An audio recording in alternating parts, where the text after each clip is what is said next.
emerged in the 1960s. So this was the era of American economic dominance. You had record low unemployment rate, the same level of unemployment as we have today, and about a 5% inflation rate. The US had something like 60% of GDP. You had the rise of technology like IBM, digital equipment, Kodak, Polaroid, and Xerox. There are a lot of parallels to the current situation where you have growth stocks dominating index returns. You also had high debt. Sounds familiar? Well, let's dig into it. So the Nifty 50 consisted of a group of 50 stocks. They were considered one decision stocks, meaning the outlook and prospects for these stocks were so good, you didn't have to think twice. You could buy them and then hold them forever because they were considered just such wonderful businesses. There are a lot of lessons to learn, and I wanted to connect that back to where we are today. So in the Nifty 50, the average PE ratio of those stocks were around 42 as compared to the S&P 500, which was at around 19. And today, by the way, the S&P 500 PE ratio is also around 19. And you have growth stocks like Nvidia with a PE ratio of 48, or Amazon, which is much higher. And here you can see the PE ratios of the growth stocks before their correction in 2022. You can see Amazon was 140 PE, you had Apple at a 29 PE, and then the rest of the stocks were somewhere in the middle. Netflix at a 98 PE, and the second cheapest stock was Google, 29 PE. One of the key lessons that even for growth stocks, valuation or relative valuation matters. So in 1973, 1974, during the OPEC crisis and the Fed was raising rates, these growth stocks got hammered and they experienced significant price decline, 60 to 80%, as much of a price decline as you would see in, say, Bitcoin or digital assets. And brand name stocks like Coca-Cola and Walt Disney and American Express, McDonald's and Xerox got absolutely shellacked. In fact, the worst of the group that you're seeing here, Disney, was down 82%. Even Coca-Cola, which is a Warren Buffett stock, was down 60%. Let's shift into some of the lessons learned.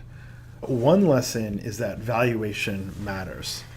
So if you simply avoided the top half of the Nifty 50 as measured by valuation, let's say the PE ratio, your performance would have been much stronger.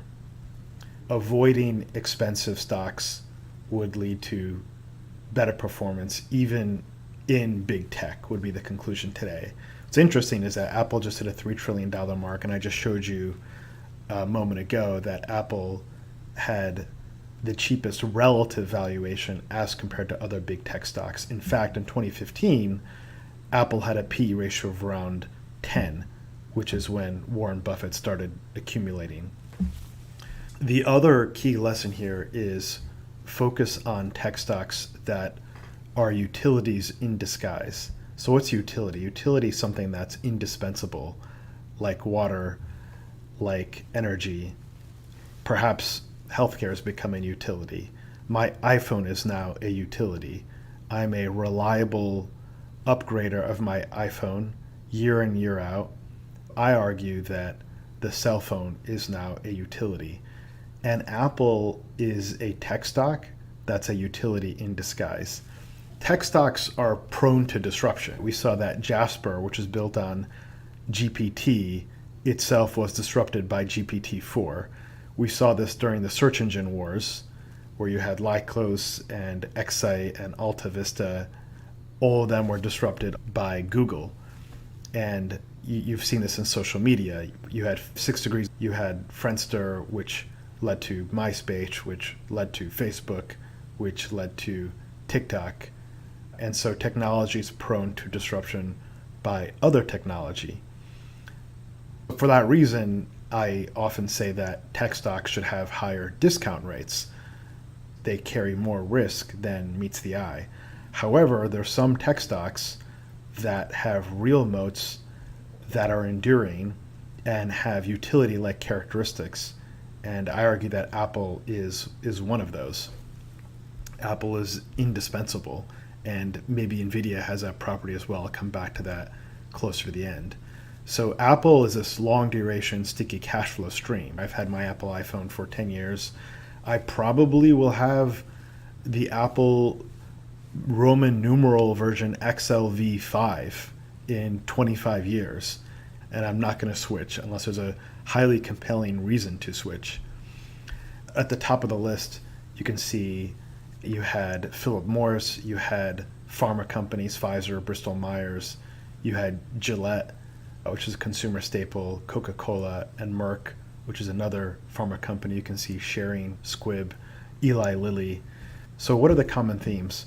First off is everyday usage. Philip Morris is tobacco. You're literally selling an addictive, small dollar product. Small dollar matters, especially in an inflationary environment, because it's easier to pass through costs to the end consumer. Second, you have third-party payer. So here, talking about Medicare and Medicaid in pharma, you've seen a multi-decade trend of the baby boomers spending on pharmaceuticals. Other stocks that did well were household brands like Procter & Gamble, Revlon, Johnson & Johnson, Anheuser-Busch, Walt Disney, American Express. Now, these are household names even today. The difference is back then, those were growth stocks. They may have had established brands in the United States, but they were still growing, and they were still growing internationally. And you'll notice, we actually haven't even touched on the technology stocks from the Nifty 50. Well, the tech stocks do show up actually on the bottom of the list. You have IBM, Xerox, Digital Equipment Corp, Polaroid, which had a PE ratio of 94, didn't do well. And so one of the lessons from the Nifty 50 is that the tech stocks had higher PE multiples, but underperformed.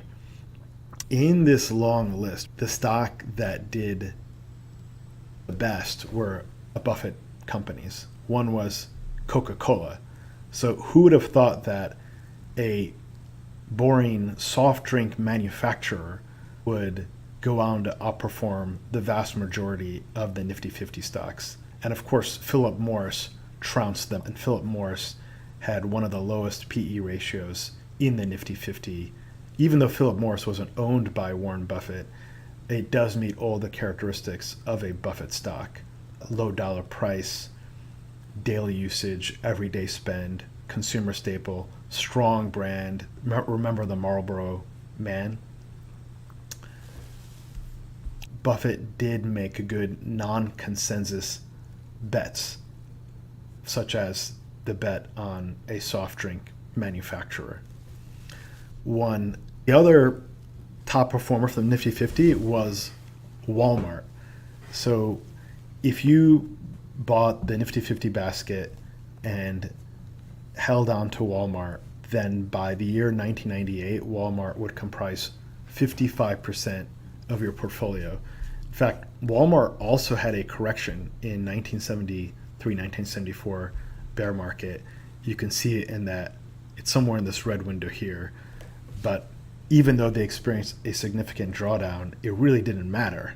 And you can see their stratospheric performance. So Walmart was another winner. And again, it wasn't a tech stock. Hopefully that was helpful to understand what performed and what didn't perform. Some other quick lessons from the Nifty 50.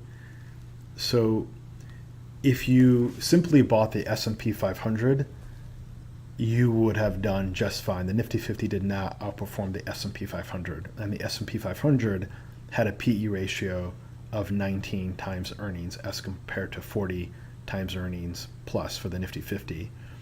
Second, you would have had to stomach significant drawdowns from the Nifty 50. Again, those high-priced securities experienced significant drawdowns, and if you couldn't hang on to them, then you would have missed. Well, what if you had just bought Berkshire Hathaway? Well, Berkshire Hathaway did as well as Walmart, but it was more diversified. So Berkshire Hathaway had a CAGR of 27%. So it vastly outperformed the Nifty 50. And again, Buffett was making non-consensus bets on consumer staples and boring companies that others were overlooking while they were FOMOing into technology, and Polaroid stocks.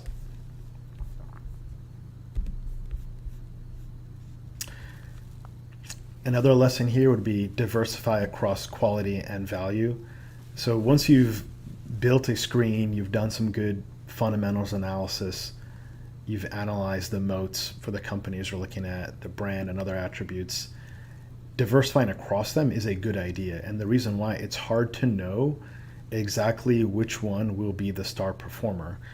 The average return exceeds the median return. And the reason that's the case is because you have outlier performance.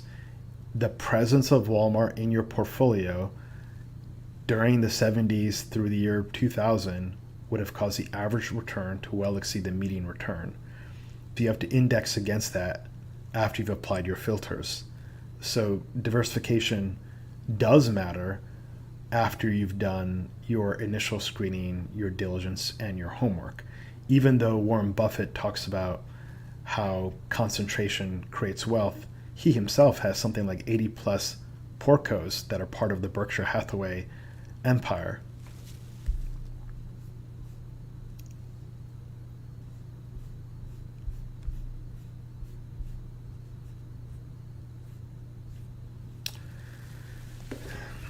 What are the differences between now and then? Well, what about the Magnificent Seven today? The lesson in valuation still applies. Meta started the year with one of the lowest, if not the lowest, PE ratio of all the big tech stocks, and it's also had one of the best runs. So did Apple. I showed you previously that Apple had the lowest valuation across big tech going into 2022. Now it's a $3 trillion company. So here's a table from one of the threads which describes the year-to-date return through May, as well as the current PE and then the forward PE of some of the big tech stocks. You can see that the cheapest stock here is Meta. Meta is also one of the most hated stocks. Usually those two things go hand in hand. If the sentiment is negative, usually the valuation is negative. And you can also see some of the more expensive stocks like Tesla. Tesla, the sentiment is very positive. There's a lot around ESG and alternative energy, and there's a view from Cathie Wood and ARK that Tesla may be the most valuable company. I don't believe that's the case, so I'm not of that point of view.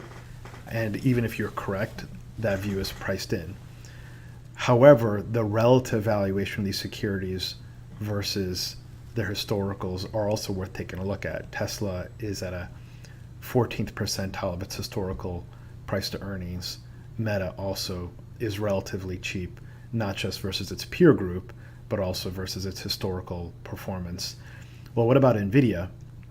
So NVIDIA's got a PE multiple of around 44. I shared earlier that if you just avoided the top half of the Nifty 50 stocks, then your performance would be much stronger. If you avoided stocks that had a 30 or 40 plus PE ratio, you would have done much better. But here's NVIDIA. NVIDIA's got a 38x to 44x PE ratio, depending on how you measure it. It's worth pointing out, though, that NVIDIA actually had a PE ratio of 65 one or two quarters ago. So the PE ratio has compressed as earnings has grown significantly. So in my book, I would include NVIDIA. I believe out of all of these stocks, actually, NVIDIA is truly a growth stock. The analysts expect revenue growth for these other stocks of around 10 to 12%. That's for Meta, Amazon, Google, Microsoft, and Tesla. Apple's expected revenue growth is around 6% year over year. Now, if those stocks can crush those growth rates, then they will be rewarded. And some of those stocks from the Nifty 50 era did crush the analyst growth rate. So you have to have a non-consensus view that that'll be the case.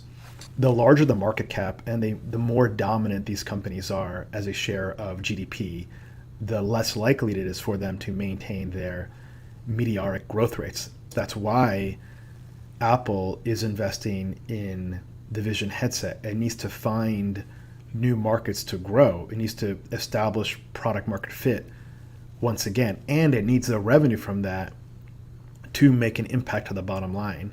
So fundamentally, if I look across this, I would argue that NVIDIA is a true growth stock. The others are an intense competition for AI, and they're spending tremendous amount of CapEx, and the beneficiary of that is NVIDIA. And there are big differences between NVIDIA and Cisco. I have a thread you can look up that compared NVIDIA to Cisco at its top of the market during the dot-com bubble. And the headline is that NVIDIA has a stronger fundamental picture than Cisco, as determined by revenue expectations, earnings growth, and the quality of the customer. NVIDIA is selling to the most cash flush big technology companies in the world, one. Two, NVIDIA is selling to sovereigns, governments, the Department of Defense. Three, NVIDIA is selling to players that want to enter the market for data centers. That might include folks like IBM or Palantir that want to get into the AI arms race and others. NVIDIA can, in a way, create its own luck and shape or influence its own outcomes. So look at the recent deal with this startup called Inflection. Inflection is backed by Microsoft and NVIDIA. Reid Hoffman's in the mix. And Inflection is building the largest LLM globally. They're buying 22,000 H100 NVIDIA GPUs. If you want to buy those, you've got to pay $35,000 to $45,000. And that translates into roughly $900 million to $1 billion in CapEx spending on NVIDIA. So here's NVIDIA that made an investment, we don't know the exact dollar amount, into this company called Inflection. And now Inflection is going to round trip, spend it back on NVIDIA. NVIDIA gets the bump from the markup on the valuation from their investment. And they're the supplier to this company. And they have a pipeline that is capacity constrained. I could envision that similar deals of similar magnitude will be done in the future. So I think NVIDIA has a role in the portfolio, whereas many of these other big tech companies, I believe, are on the way to becoming value stocks. What I mean by that is, consider Microsoft after the dot-com peak. Microsoft went nowhere for 10 years because earnings growth had slowed down dramatically. It was only after a new CEO post-crisis that Microsoft pivoted to becoming a SaaS company. They rolled out Microsoft 365, they generated recurring SaaS revenue, and Microsoft started to grow again. And of course, they hit pay dirt with OpenAI, and now they're challenging Google. That isn't to say that I don't like big tech stocks. Several of these have a role in my portfolio as well, but the future is uncertain, and some of these companies, we've seen their best days are behind them. And the more interesting question is, what's the best? The more interesting question is, what's the next NVIDIA? I know there are a lot of traders out there. I would argue that your return on time is better spent not on trading, but on identifying growth stocks that are mispriced, not well understood. NVIDIA is up something like 250x over the last 10 to 15 years or so.